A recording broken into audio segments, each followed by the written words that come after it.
Spectateurs, bonsoir. Heureux de vous retrouver à nouveau dans cette émission au cours de laquelle on discutera d'un sujet qui est d'une actualité brûlante et qui nous intéresse à plus d'un titre. Il s'agit de la crise post-électorale en Gambie, mais surtout de la médiation mauritanienne et plus tard de la médiation mauritano-guinéenne conduite par les deux présidents Mohamed El Abdelaziz et Alpha Condé qui a évité à un pays frère et ami le pire.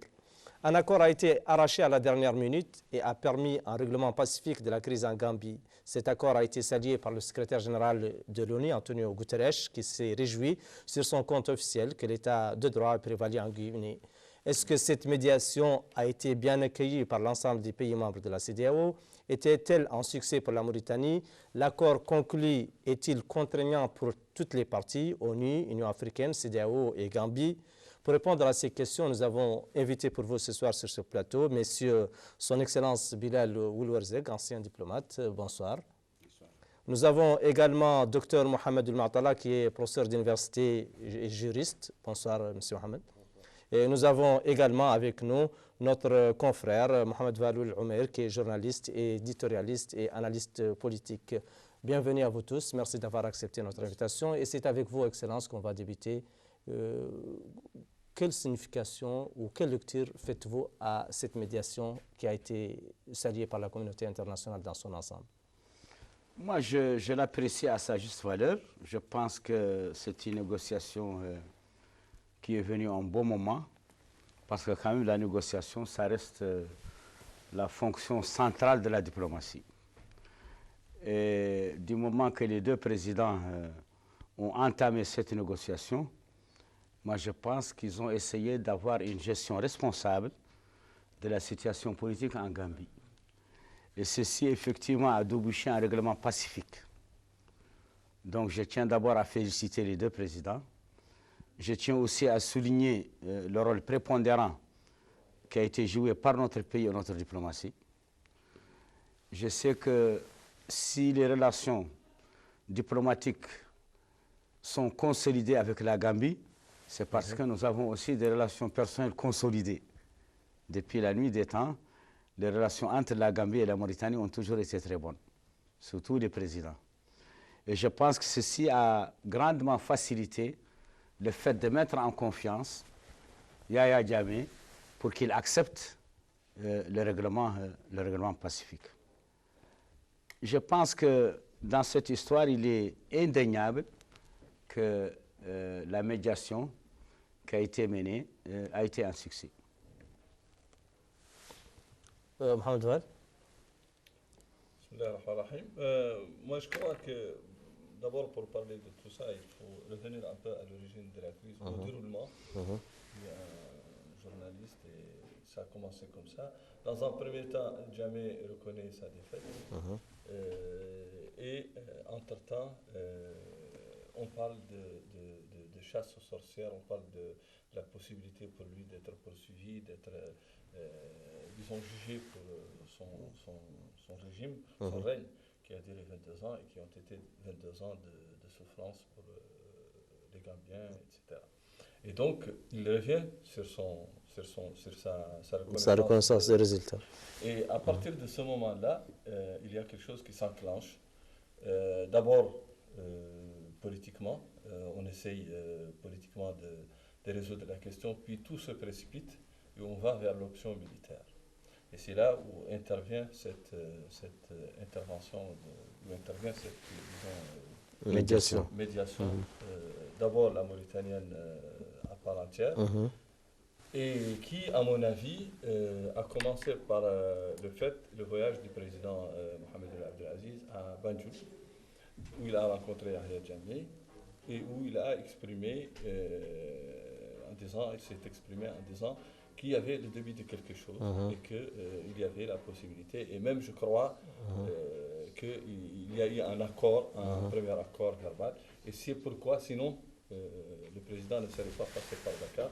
C'est pourquoi il est passé par Dakar pour rendre compte de là où le président sortant, Jammeh, gambien, rendre compte de ce qu'il lui a dit à son homologue sénégalais Macky Sall, et aussi au président nouvellement élu Adama Barrow, qui s'est joint à eux un peu plus tard dans la nuit.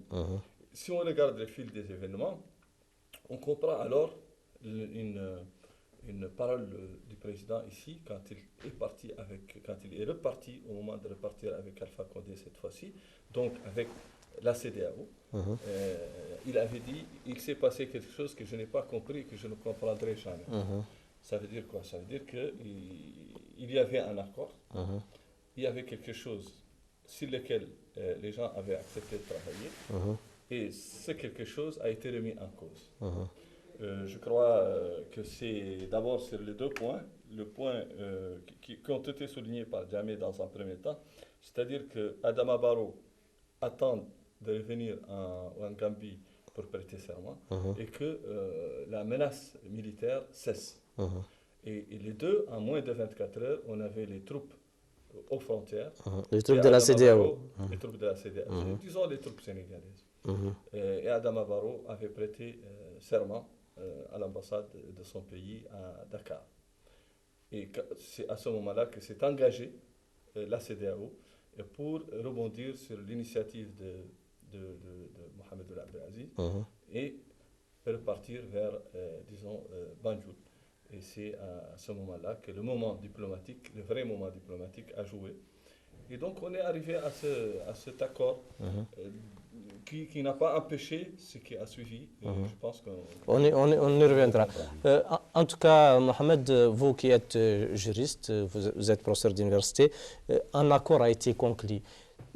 Sur le plan international, sur le plan juridique, est-ce que cet accord doit être contraignant pour les différentes parties qui l'ont signé?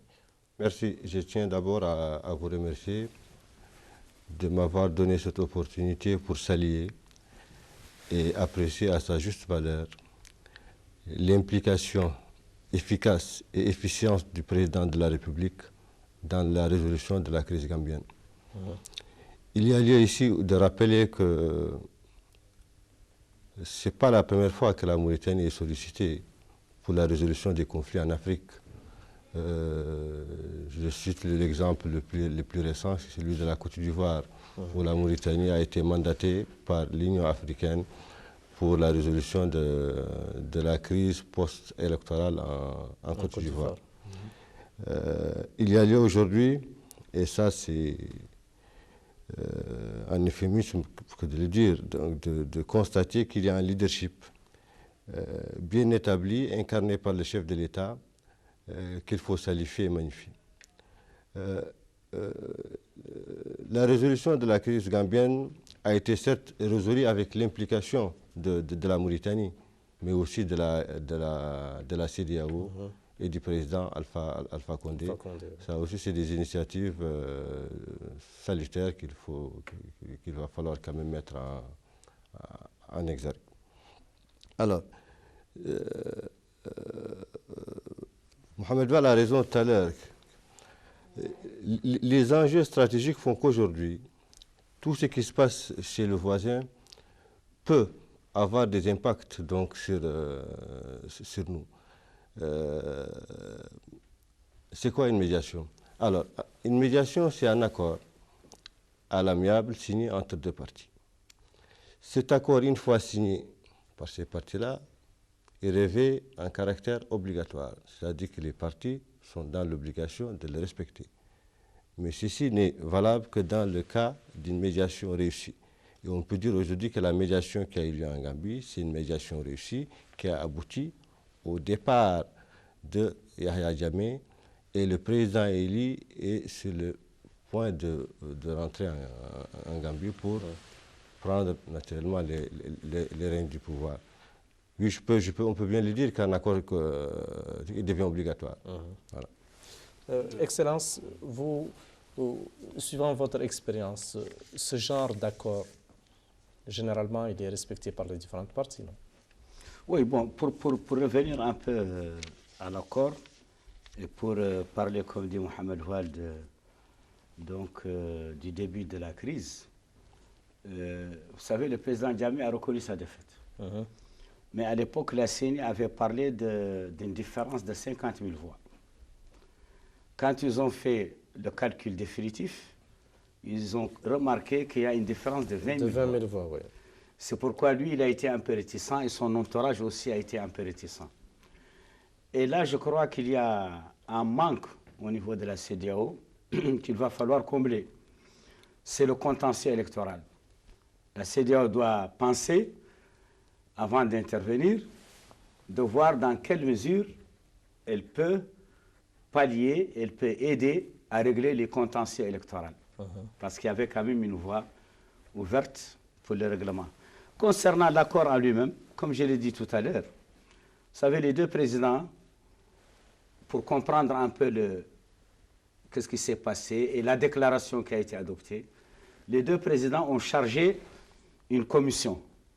Cette commission était chargée de deux choses. Élaborer le discours de Jammeh, que vous avez écouté, parce que ce discours il a été élaboré par cette commission. Et en même temps, élaborer une déclaration de règlement pacifique du conflit.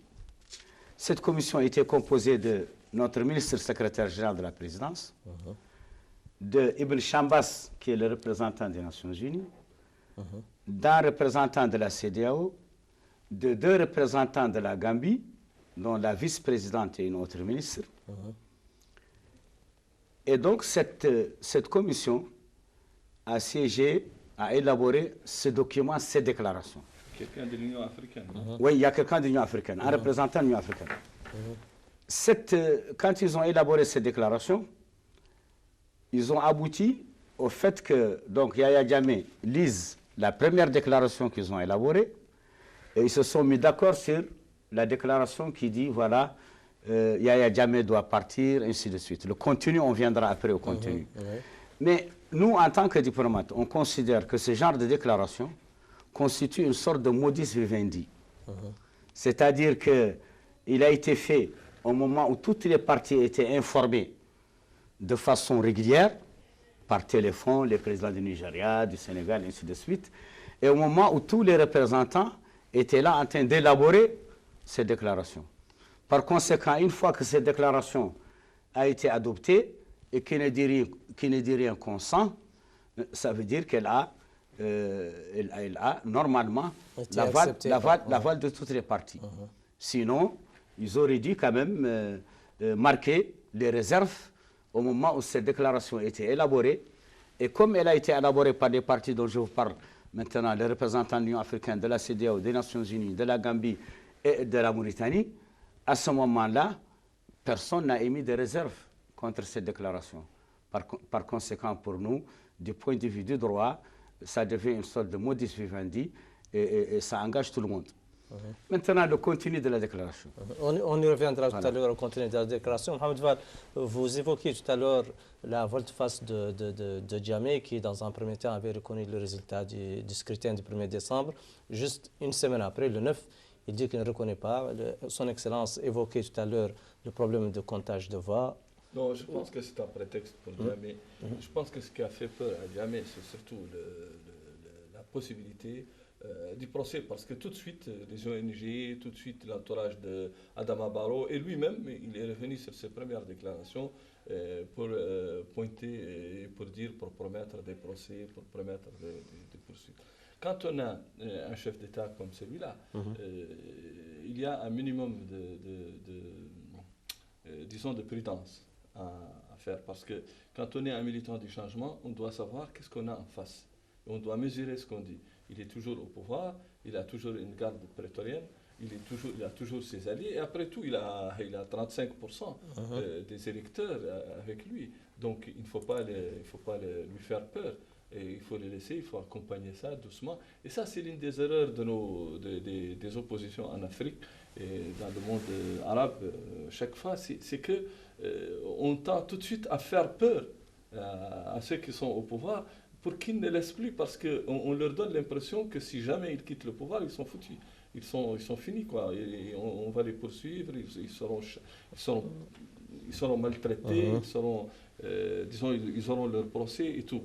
Et je crois que c'est ça qui a été déterminant dans la suite des choses. Bien sûr, il y aura aussi le poids des enjeux régionaux, des enjeux qui sont clairs. Le Sénégal étant un grand pays à côté de la Gambie, qui est une sorte d'épine dans son pied.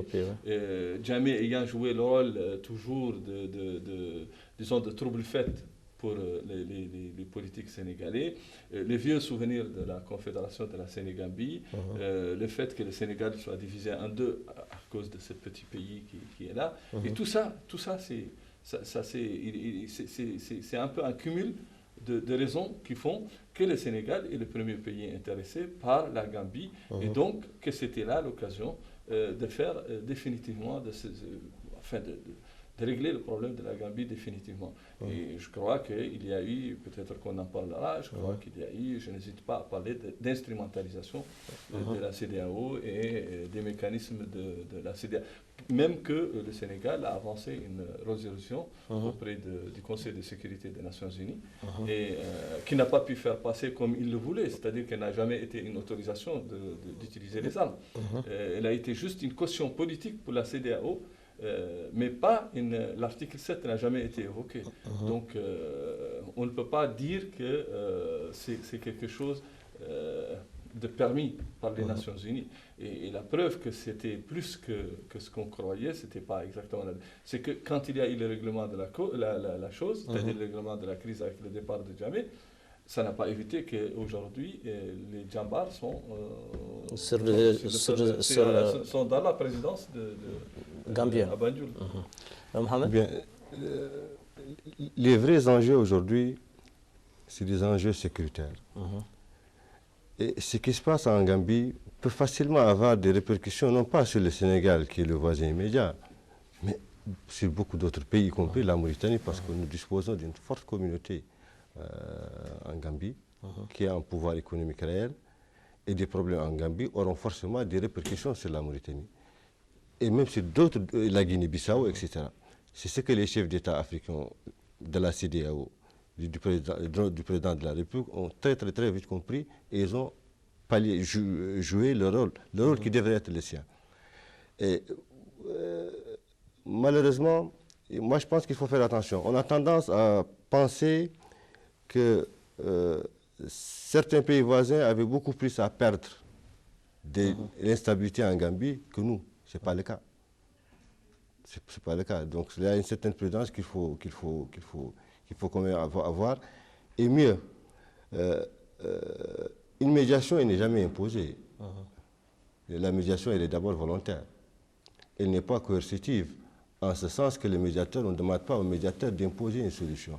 Le médiateur, il est choisi pour rapprocher les deux parties. C'est ça le rôle du médiateur, ce n'est pas d'imposer, de s'imposer par lui-même. Voilà. Et en plus, la médiation est confidentielle. C'est pourquoi, durant toutes les phases de la négociation, etc., des échanges qui ont eu lieu, je pense sous le contrôle de son Excellence, donc il y a une certaine quand même confidentialité dans ces échanges-là. Voilà. Est-ce que je peux ajouter un mot? Oui. Parce que justement, je rebondis un peu sur cette question de la confidentialité. Je crois que le problème aujourd'hui, c'est un problème de communication. Parce que sur l'accord dont son Excellence a parlé tout à l'heure, les journalistes ont mis du temps à savoir les termes de l'accord parce qu'il a mis du temps à être publié. Ce temps qu'il a mis à être publié a été utilisé par les Vatanguers, ceux qui voulaient coûte que coûte occuper la Gambie, aller en découdre un peu. Chacun voulait occuper un peu du terrain. Absolument, parce qu'il y avait sur le plan de la communication. Et c'est un peu tard que le communiqué lui-même, ou l'accord lui-même, c'est-à-dire les termes de l'accord, ont été publiés. Je pense que c'est quelques heures après, juste au départ de Yahya Jammeh. Venons-en, Excellence, à présent à l'accord lui-même. Il a permis, certes, un règlement pacifique de la crise post-électorale. Est-ce que c'était un accord gagnant-gagnant, disons, pour les différentes parties? En tout cas, pour ce qui est de la première phase, je trouve que tout le monde a gagné dans cette déclaration. Et en premier, le Sénégal. Parce que je pense que cet accord et cette médiation arrangent d'abord le Sénégal. Parce que vous savez, un conflit, on peut le commencer, mais on ne sait jamais quand est-ce qu'il va s'arrêter.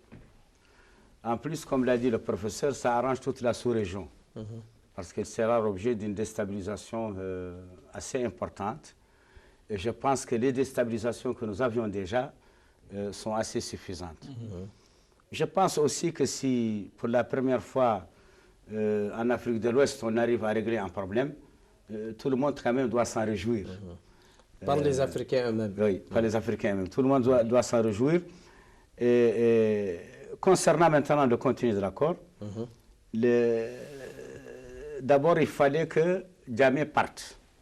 Donc lui il part, comme il a dit dans son discours, il faut écouter son discours, c'est pour faciliter la transition. Ça c'est le premier point. Mais il peut revenir à tout moment dans son pays.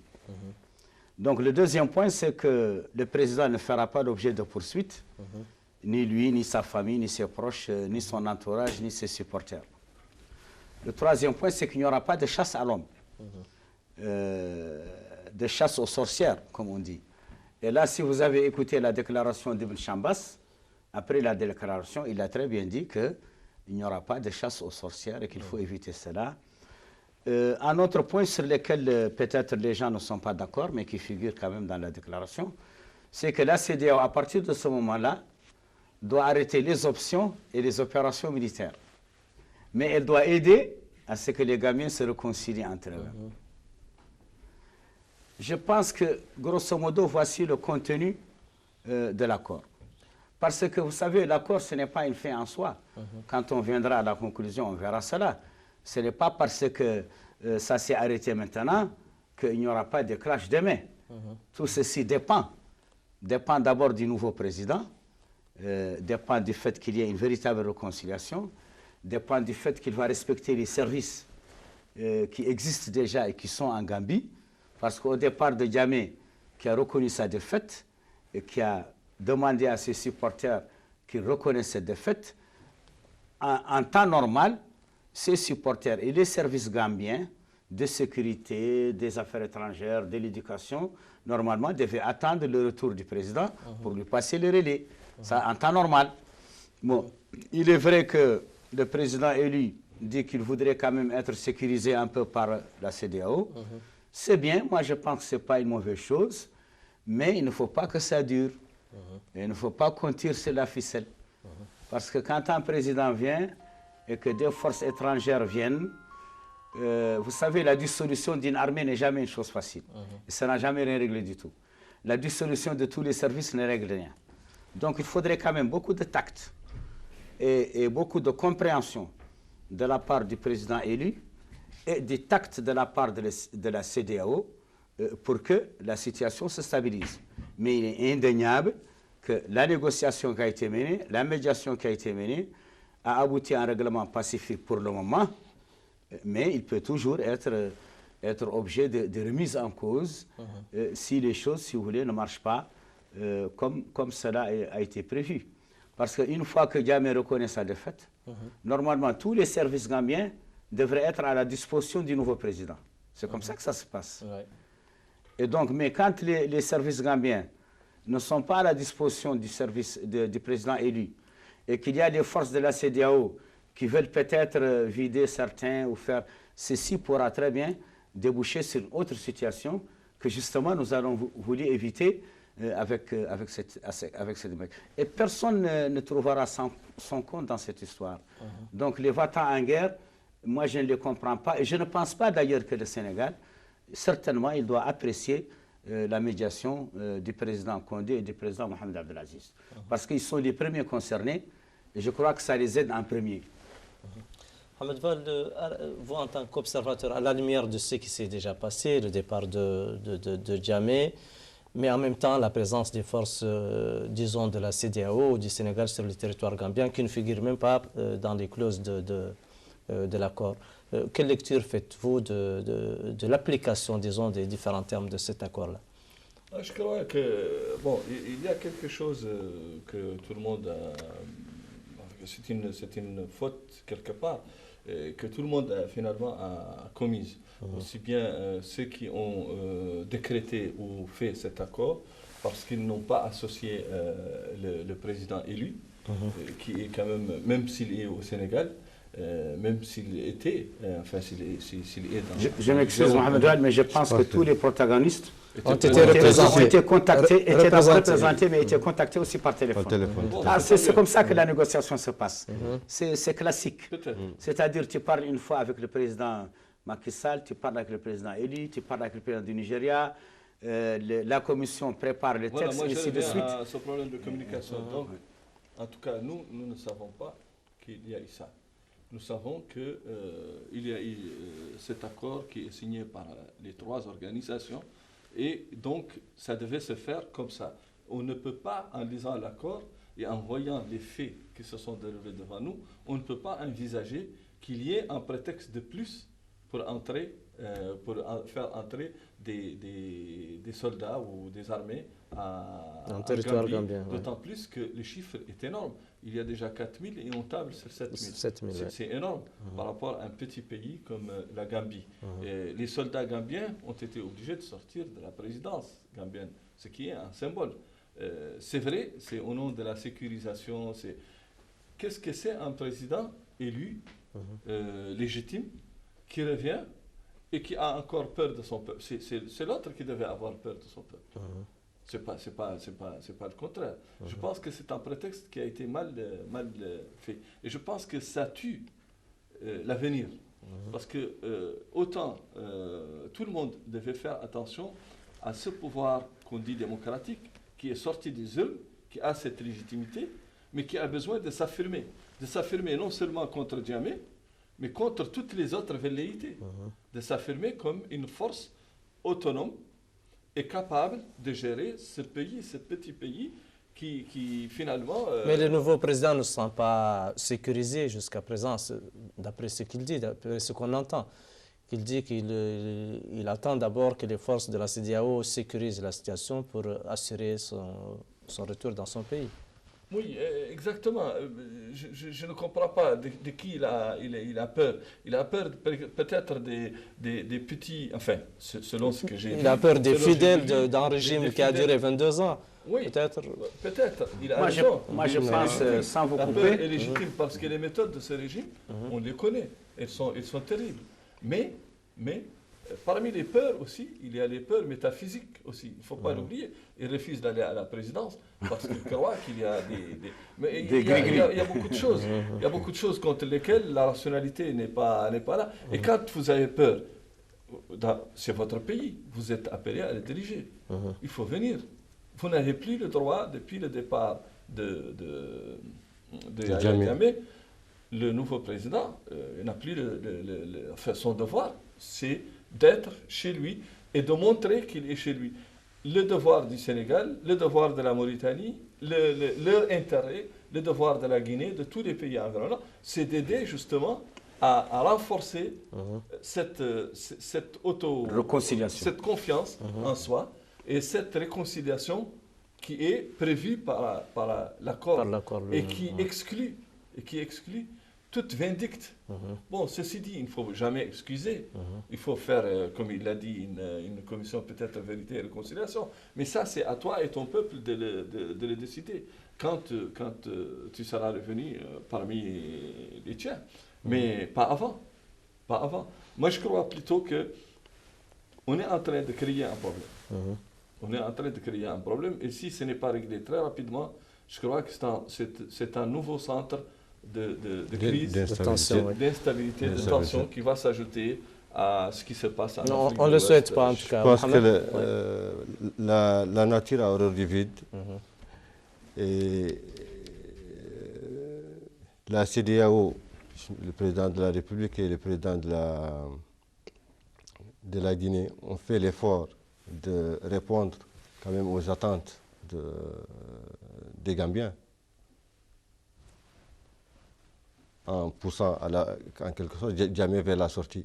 Il appartient aujourd'hui, c'est vrai que c'est incompréhensible. Moi-même, je ne comprends pas pourquoi le président élu refuse d'aller en Gambie pour des considérations sécuritaires, alors que la Gambie n'a jamais été... Il n'y a jamais eu de trouble.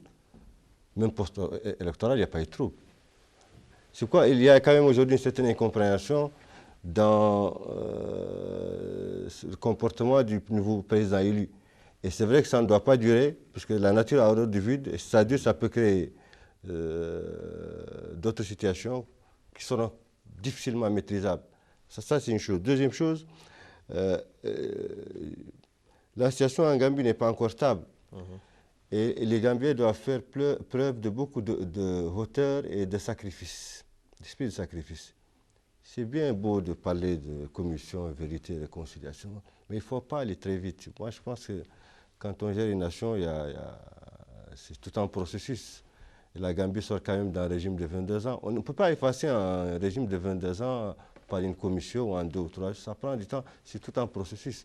Donc il ne faut pas s'engager très très vite à prendre des mesures qui pourront être contre-productives. Et malheureusement, c'est ce qu'on remarque aujourd'hui en Gambie. Et moi je pense que la prudence quand même reste de mise. Il faut quand même être très prudent, vigilant. Voilà. Excellence, tout au long de cette crise qui a duré environ 6 semaines, on a beaucoup entendu parler sur les ondes des médias occidentaux, des médias même de la sous-région, d'un président élu en exil à Dakar. Or, pour certains, ils pensent que c'est plutôt un président en otage au Sénégal, parce qu'on a pensé au début qu'il y aurait une entente entre le président nouvellement élu et l'ancien président Jammeh, comme quoi il allait conclure un accord. Oui, en fait, l'idéal, ça aurait été, je pense qu'à un moment donné, avec l'action un peu du président mauritanien, Jammeh a voulu que la passation se fasse dans les formes normales. C'est-à-dire que lui, il passe les relais au président Barrow. C'est ce qui est normal en tout cas. Je pense qu'à un moment donné, il l'a voulu. Malheureusement, ça ne s'est pas passé comme ça. Mais ce qui est certain, c'est qu'aujourd'hui, comme je l'ai dit, il faut que la CEDEAO, le Sénégal, fasse cas de beaucoup de tact.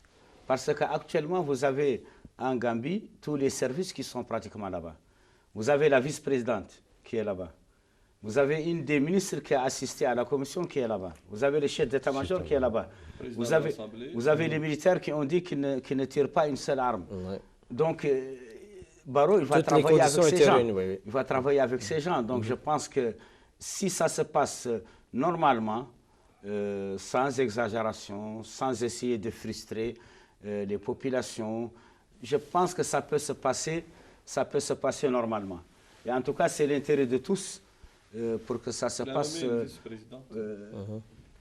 Lui, Barrow, le président. Oui, mais elle va lui passer les relais. Parce que cette vice-présidente, elle est là, les autres ministres sont là, leur président a reconnu sa défaite, il est parti, il a fait une déclaration. Donc c'est tout à fait normal qu'il se mette à la disposition du nouveau président. C'est ça, c'est ce que nous espérons. Nous espérons qu'avec l'arrivée rapide de M. Barrow, la passation des services se passe dans les normes, et comme ça, on peut facilement baisser la tension au niveau militaire et faire évacuer même les troupes de la CEDEAO. Je pense que c'est comme ça que le problème va être réglé. Mais si on insiste et que si les choses se prolongent, vous savez, ces pays africains, pourquoi la Gambie est anglophone, elle est coincée entre le Sénégal et la Guinée, qui sont francophones? Ça, c'est la conférence de Berlin, 1885, qui a charcuté l'Afrique. Pourquoi la Guinée-Bissau, elle est lusophone, elle est coincée entre le Sénégal et la Guinée, qui sont francophones? Donc, si on ne fait pas attention à la gestion de ces problèmes, qui sont hérités en grande partie de la colonisation, et au respect un peu de ces frontières, et au respect un peu de ce qui s'est passé et de ce que l'OUA a marqué comme fondamentaux. On risque de se perdre dans des choses, et c'est des pièges à con, et on ne va jamais s'en sortir.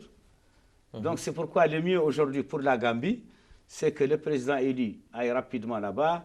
Pour la Gambie, mais pour les autres pays aussi. Oui, que les services gambiens qui sont restés après Jammeh et qui lui étaient fidèles et qui aujourd'hui reconnaissent leur défaite, lui passent les relais, et que donc les forces de la CEDEAO sortent et qu'on en revienne à une situation plus ou moins normale.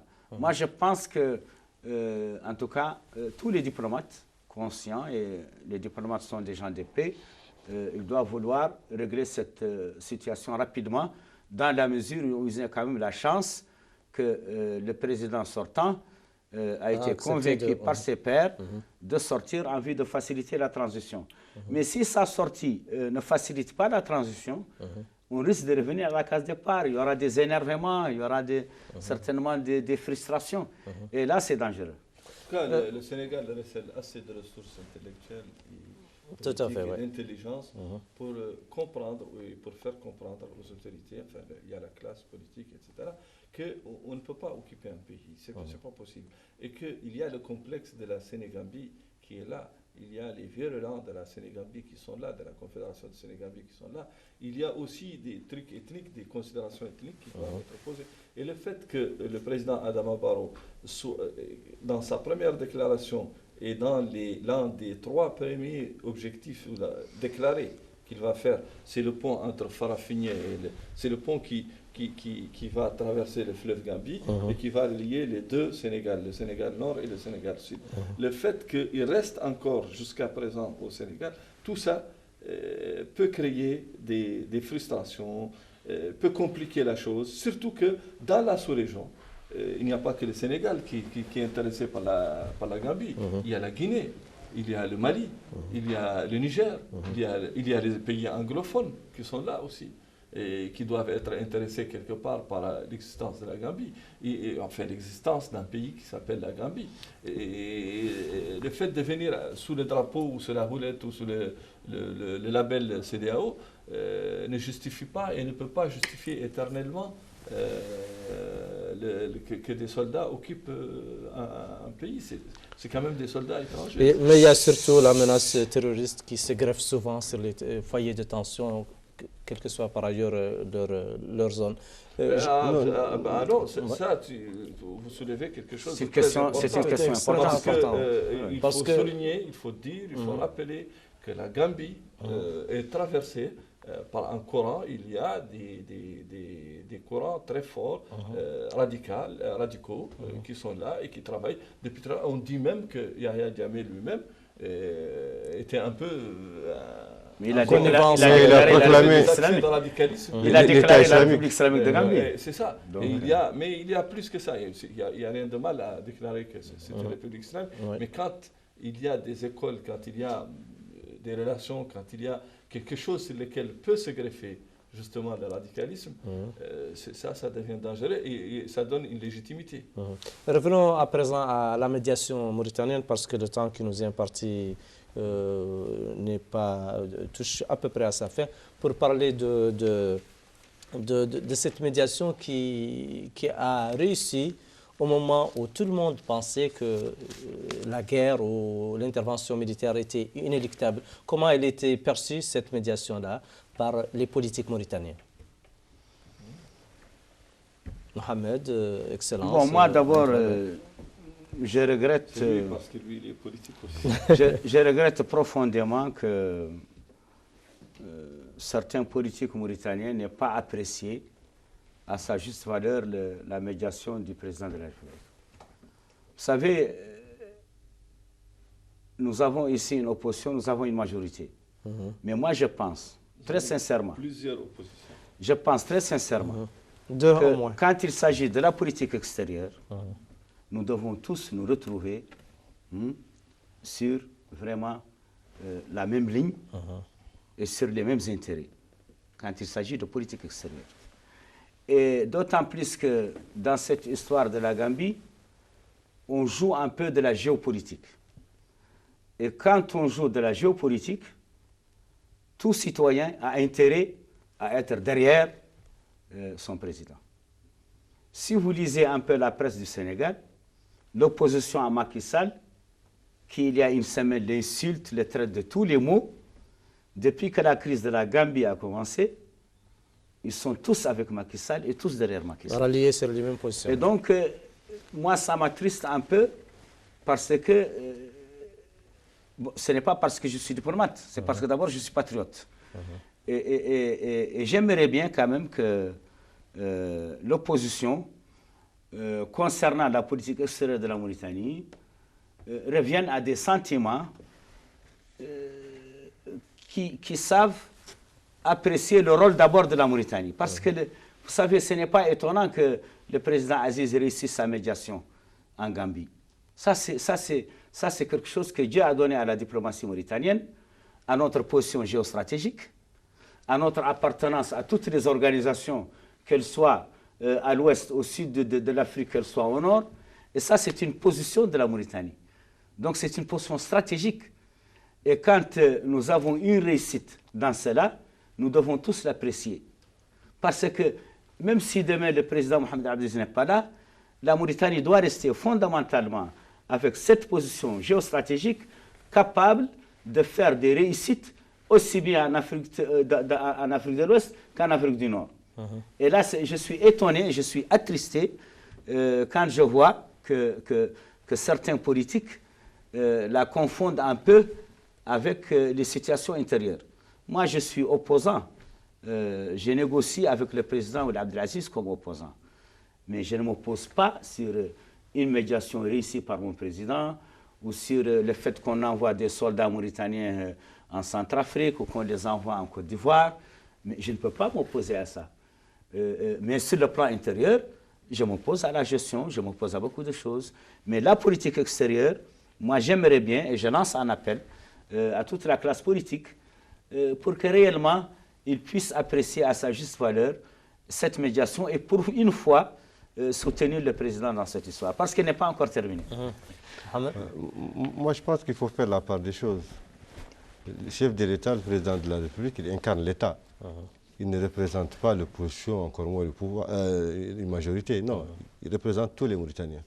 Une médiation réussie par le président de la République, elle est à mettre à l'actif de la Mauritanie, et non pas d'une frange de la Mauritanie. Je pense que c'est comme ça qu'il faut voir les choses. Et je pense que l'implication du président de la République a joué un rôle prépondérant, et ça, même les observateurs les plus avertis le disent, dans la résolution du conflit en Gambie. C'est une évidence. Et Excellence a tout à fait raison de dire que le président de la République, il n'est ni de la majorité ni de l'opposition, mais il incarne la Mauritanie et il incarne le pays. C'est le chef de l'État, c'est notre chef d'État nous tous. Et une position aussi importante, une médiation aussi importante réussie, doit être quand même la fierté, et doit être la fierté de tout un chacun. Ahmed Fall, sur les réseaux sociaux, au sein des états-majors politiques mauritaniens. Moi, je ferai la différence entre ce que les individus expriment et ce que les partis expriment. D'abord, chacun est libre de juger. Ce n'est pas parce que quelqu'un est président de la République et parce qu'il fait ça c'est mon avis personnel, et qu'il fait une politique, si je suis opposant, je peux renier cette politique, je peux la gosser, je peux me moquer, je peux faire ce que je veux.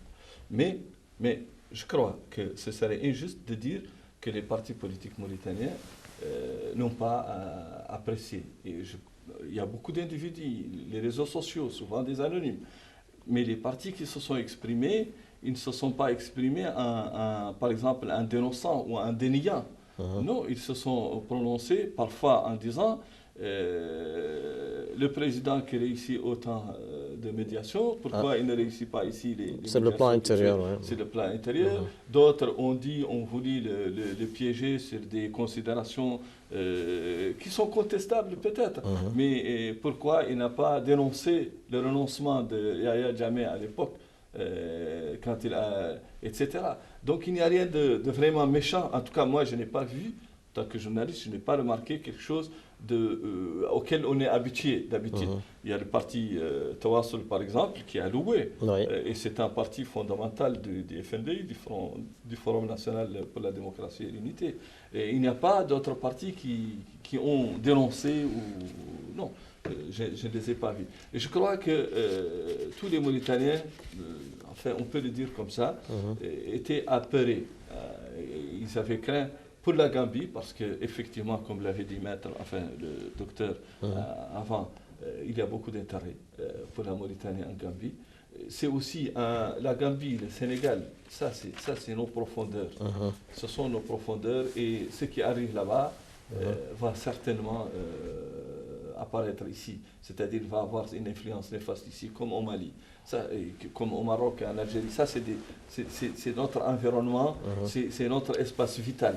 Et surtout le Sénégal et la Gambie, c'est l'espace vital de la Mauritanie, comme la Mauritanie est un espace vital. Et je crois que c'est au tout début des événements de 89, je crois que les gouvernements ont mis du temps à comprendre que l'un et l'autre, les deux pays sont chacun d'eux et l'espace vital de l'autre. Et on ne prend pas ça en considération. Et je crois que la classe politique devrait, dans son discours, mettre cela en exergue et appuyer cela. Parce que moi, je sens ces semaines, ces jours-ci, beaucoup de trucs sur les télévisions, sur les journaux, dans la presse ici, comme là-bas. Et j'ai l'impression, moi qui ai vécu 89 douloureusement, j'ai l'impression qu'on est en train quelque part de refaire les mêmes comportements, les mêmes erreurs, et les mêmes fautes, parce qu'on laisse parler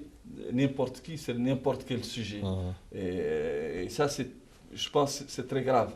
Et on doit se reprendre un peu pour nous rappeler qu'on est très proches les uns des autres, pour créer des problèmes, mais on doit discuter nos problèmes pour avoir des solutions. Et le problème de la Gambie, c'est un problème qu'il faut discuter très sérieusement. Elle n'a pas besoin d'occupation. Les Sénégalais, la CEDEAO doit sortir très rapidement de la Gambie et le président Adama Barrow doit reprendre les rênes de son pouvoir et le président Macky Sall doit le laisser s'autonomiser un peu.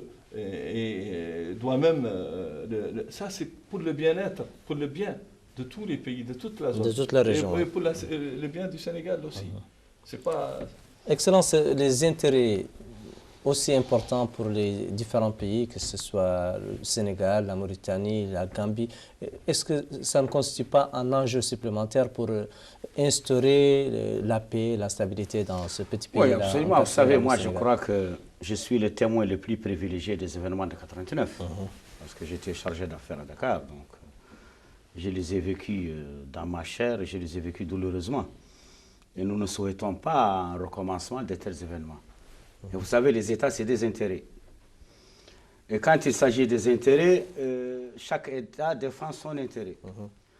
Ce que moi je disais tout à l'heure pour l'opposition, c'est je ne rentre pas dans les détails de celui-là a fait ou l'autre a fait ou l'autre n'a pas soutenu. Moi, je dis que la diplomatie mauritanienne a toujours été forte.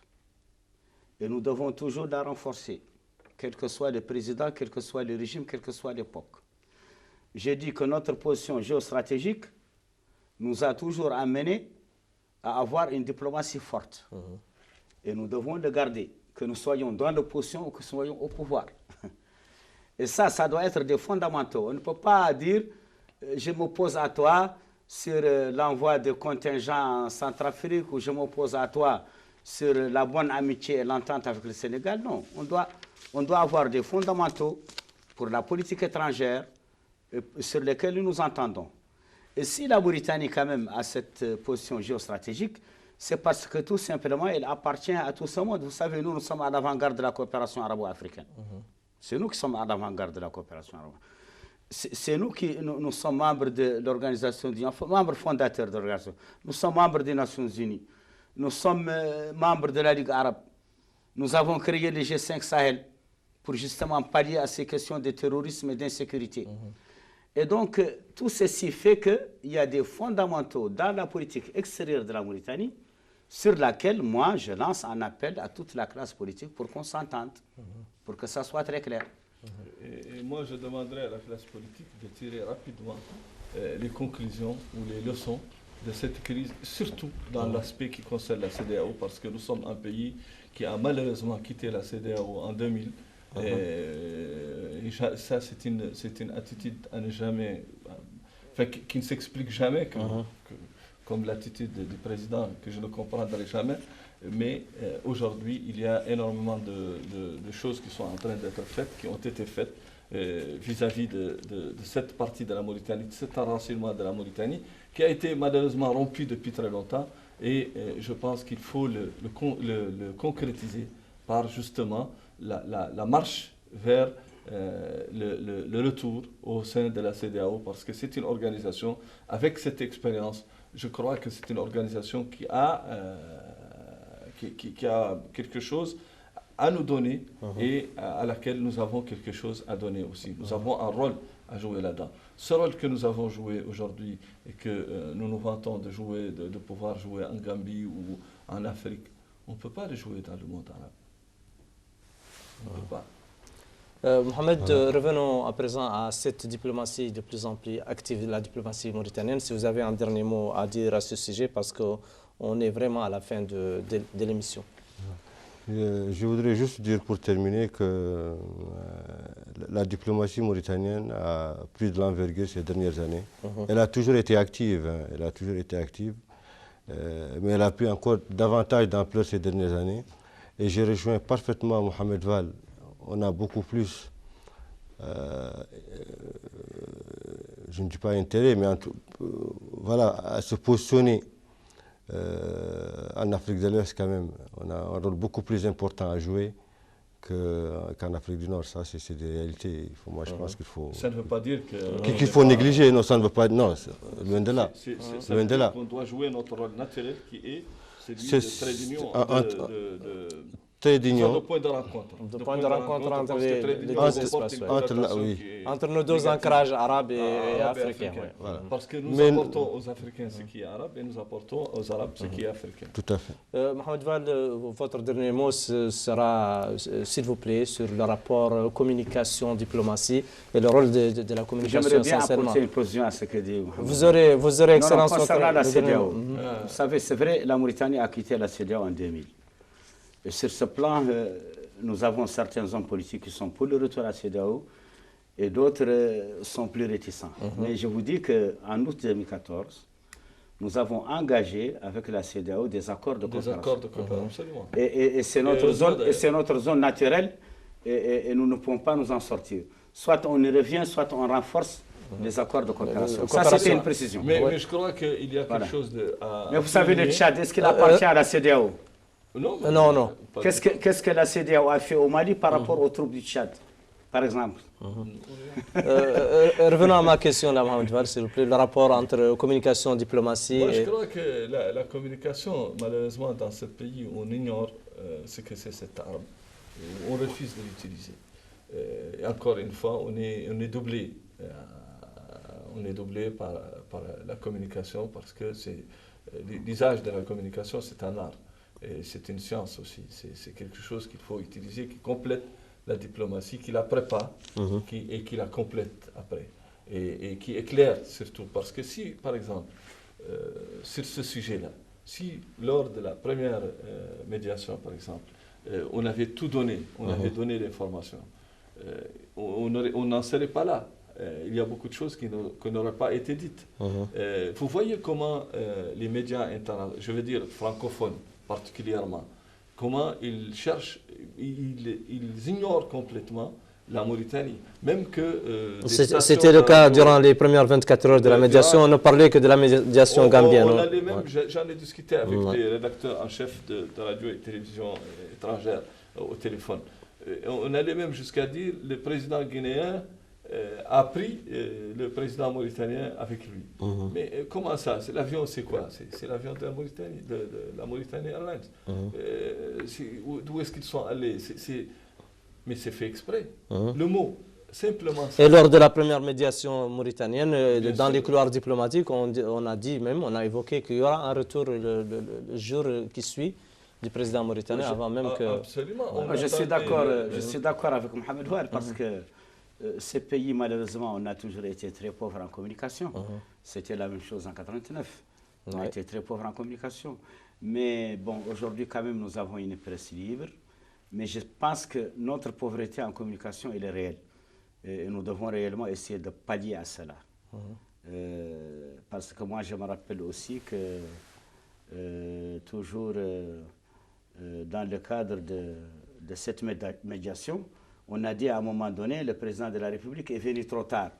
C'est faux. Le président de la République avait déjà envoyé le ministre secrétaire général de la présidence pour voir Yahya Jammeh 10 jours avant que toute cette crise n'éclate. Donc, on avait déjà intervenu. Donc, ça, c'est toujours le problème de la communication. C'est vrai, nous sommes très pauvres en communication et nous devons faire des efforts. Et quel serait le rôle de nos chancelleries à l'étranger pour justement Bon, écoutez, ça, c'est un débat assez long parce que moi, je pars du fait que malheureusement, les diplomates de carrière deviennent de plus en plus rares. On prend un peu au pif des diplomates.